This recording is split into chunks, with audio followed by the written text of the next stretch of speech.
இப்ப அம்மா மக்கள் முன்னேற்ற கழகன்றது ஒரு கட்சி.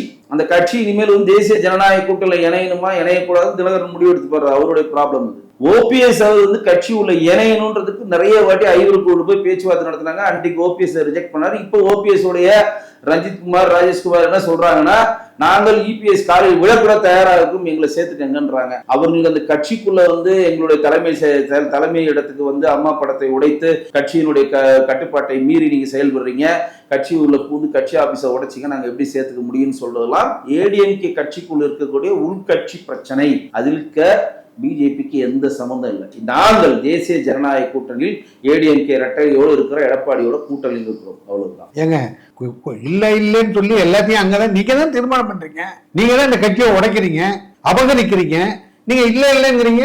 ஆனா எதுக்கு ஜெயலலிதா எம்ஜிஆர் ஜெயலலிதா இருந்தப்பெல்லாம் அதிமுக தலைமையில தான் நீங்க பிஜேபி இருந்தது. பெண்மா தேசிய இங்க 1000 பேர் இருக்கிற மாதிரி நீங்க நினைக்கிறீங்க? இல்ல இப்பயும் தேசிய ஜனநாயக கூட்டணி கட்சியில தான் இருக்கு. சத்தியமா கிடையாது. அப்படி இருந்தனா இந்த தோல்வி நிச்சயம் சார் எடப்பாடிக்கு. ஒரு கட்சி இந்த தேசிய ஜனநாயக கூட்டணி வெற்றி பெறுமா தோல்வி பெறுமான்றது 2026 ரிசல்ட்ல தெரிஞ்சிட போகுது.